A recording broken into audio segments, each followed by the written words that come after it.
வணக்கம். எல்லாரும் நல்லா இருக்கீங்கன்னு நினைக்கிறேன். இன்றைக்கி நம்ம பார்க்க போகிறது வரகரிசி சர்க்கரை பொங்கல். சிறுதானியங்கள், பாரம்பரிய அரிசிகள் இது எல்லாமே நம்ம முன்னோர்கள் சாப்பிட்டுட்டு இருந்த உணவுகள் தான். சிறுதானியங்களில் இருக்கிற மைக்ரோ நியூட்ரியன்ஸ், அதாவது நுண்ணூட்ட சத்துக்கள் நம்ம உடம்புக்கு ரொம்ப நல்லது. இன்றைக்கி நம்ம செய்ய போகிற சர்க்கரை பொங்கல் கோவில் சர்க்கரை பொங்கல் மாதிரியே அவ்வளோ சுவையாக இருக்கும். எளிமையான முறையில் சீக்கிரமாக செஞ்சிடலாம். இப்போ இதை எப்படி செய்கிறதுன்னு பார்க்கலாம் வாங்க. முதல்ல ஸ்டவ் ஆன் பண்ணிவிட்டு ஒரு குக்கர் வச்சுருக்கேன். 1 கப் வரகரிசிக்கு 1/3 கப் பாசிப்பருப்பு, அதை நம்ம வறுத்துக்கலாம். அதாவது 1 கப்புக்கு 3ல் 1 பங்கு பாசிப்பருப்பு. இதை லேசாக நிறம் மாறுற அளவுக்கு வறுத்தா போதும். மீடியம் ஹீட்டில் வச்சுக்கோங்க தீயை. இந்த அளவுக்கு வறுத்தா போதுமானது. இப்போ இது கூடவே 1 கப் வரகரிசி சேர்த்துக்கலாம். இப்போ நான் இது ரெண்டுத்தையும் கழுவிட்டு வந்துடுறேன். ஒரு 3 to 4 தடவை கழுவிடணும். இப்போது நம்ம 3-4 தடவை நல்லா கழுவிட்டு வந்துட்டோம். இப்போ இதில் 1 கப் வரகரிசிக்கு 3.5 கப் தண்ணி சேர்த்துக்கிறேன்.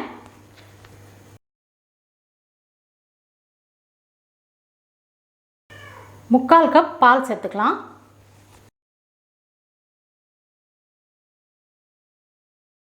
ஒரு டீஸ்பூன் அளவுக்கு நெய் சேர்த்துக்கலாம்.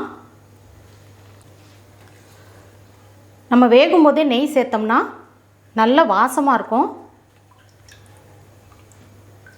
இப்போ குக்கரை மூடிட்டு மிதமான தீயில் 4 விசில் வச்சுக்கலாம். இப்போ மீடியம் ஃப்ளேமில் 4 விசில் வச்சுட்டு ஆஃப் பண்ணிட்டோம். ப்ரெஷர் போயிடுச்சு. இப்போ நம்ம குக்கர் ஓப்பன் பண்ணிக்கலாம்.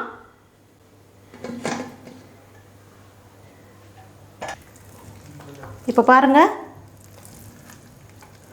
சரியாக வந்திருக்கு. இப்படி தான் இருக்கணும். தண்ணி இருக்கக்கூடாது. ஏன்னா தண்ணி இருந்தால் நம்ம வெல்லம் போட்டோன்னே இன்னும் ரொம்ப நீர்த்து போயிடும்.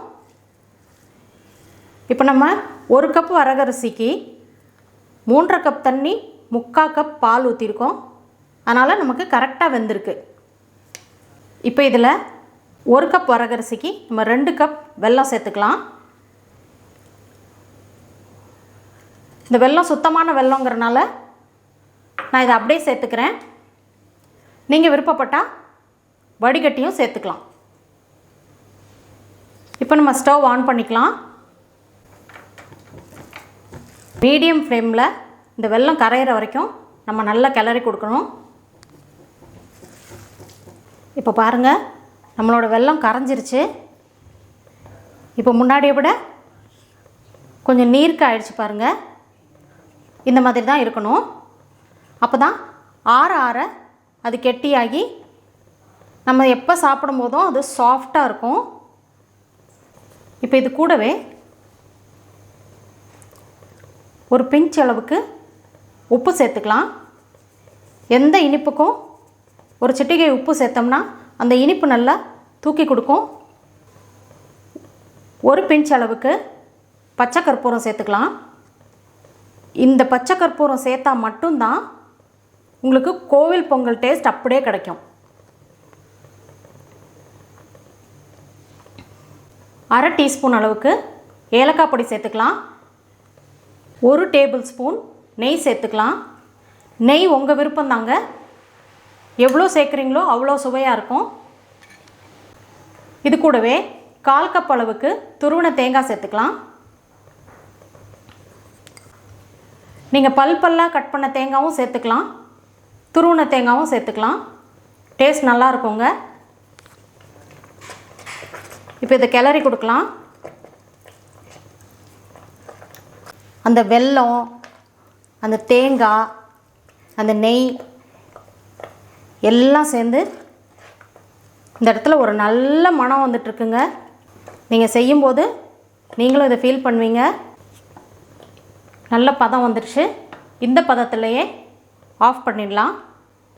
இப்போ இதில் முந்திரி திராட்சை தாளித்து கொட்டிக்கலாம். இப்போது பொங்கலுக்கு முந்திரி திராட்சை தாளித்து கொட்டுறதுக்கு ஒரு பேன் வச்சுருக்கேன். அதில் 2 டேபிள் ஸ்பூன் அளவுக்கு நெய் சேர்த்துக்கலாம். முந்திரி திராட்சை எவ்வளவு போட்டாலும் நல்லா தாங்க இருக்கும். நீங்கள் உங்கள் விருப்பம் போல் சேர்த்துக்கோங்க.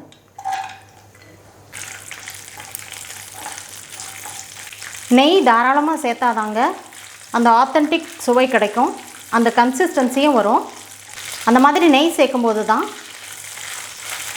எவ்வளவு நேரம் ஆனாலும் பொங்கல் நல்லா சாஃப்டாக இருக்கும்.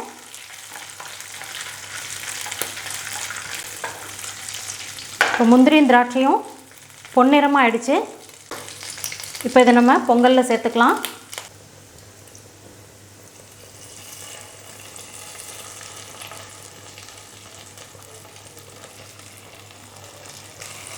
இப்போ அதை அப்படியே அதில் கிளறி கொடுங்க.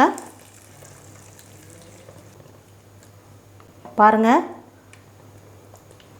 பொங்கல் எப்படி தகன்னு இருக்குன்னு. இந்த மாதிரி கன்சிஸ்டன்சி தான் இருக்கணும். இந்த மாதிரி இருந்தால் எவ்வளவு நேரம் ஆனாலும் பொங்கல் ரொம்ப சாஃப்டாக இருக்கும். இப்போ இதை நம்ம ஆஃப் பண்ணிக்கலாம். இப்போ நமக்கு வரகரிசி சக்கரை பொங்கல் தயாராகிடுச்சு. நார்மல் வெள்ளை அரிசியில் செய்கிறத விட இந்த மாதிரி வரகரிசியில் செய்யும்போது அதில் நார்ச்சத்து நமக்கு அதிகமாக இருக்கனால நம்ம கொலஸ்ட்ராலை கட்டுப்படுத்த உதவுது. அது மட்டும் இல்லாமல் இது லோ கிளைசமிக் இண்டெக்ஸ் உணவுன்றனால நம்ம ரத்த சர்க்கரை அளவை அதிகப்படுத்தாமல் ஸ்லோவாக சஸ்டைண்டாக ரிலீஸ் பண்ணும். அதனால் பாலிஷ் பண்ண வெள்ளை அரிசியை சேர்த்துக்கிறத விட இந்த மாதிரி சிறுதானியங்கள் பாரம்பரிய அரிசிகள் சேர்த்துக்கிறது நம்ம உடம்புக்கு ரொம்ப நல்லது. இப்போ இதை நம்ம சர்வ் பண்ணிக்கலாம். பொங்கல் இப்படி நம்ம கரண்டியில் எடுத்து போடும்போது பாருங்கள் அப்படியே அல்வா மாதிரி விழணும், கரண்டியில் ஒட்டவே கூடாது. இதுதான் கரெக்ட் கன்சிஸ்டன்சி. இந்த மாதிரி பதத்தில் நீங்கள் இறக்குனீங்கன்னா தான் சிறுதானிய பொங்கல்லாம் சாஃப்டாக இருக்கும். எவ்வளோ நேரம் ஆனாலும் நம்ம சாப்பிடும்போது கெட்டியாகாமல் சாஃப்டாக இருக்கும். அதனால் இந்த மாதிரி கன்சிஸ்டன்சிலே நீங்கள் இறக்கிக்கோங்க. நம்ம எப்பவும் பண்ணுற நார்மல் வெள்ளை அரிசியில் பண்ணுறதை விட இந்த மாதிரி சிறுதானியத்தில் செய்யுங்க, அது ரொம்ப சத்தானதாக இருக்கும். இந்த வீடியோ உங்களுக்கு பிடிச்சிருந்ததுன்னா ப்ளீஸ் மறக்காமல் ஒரு லைக் பண்ணுங்கள். இந்த ரெசிபி உங்களுக்கு ஹெல்த்தியானதுன்னு தோணுச்சுன்னா உங்கள் ஃப்ரெண்ட்ஸ் அண்ட் ஃபேமிலிக்கு ஷேர் பண்ணுங்கள். மறக்காமல் நம்ம சேனலுக்கு சப்ஸ்கிரைப் பண்ணுங்கள்.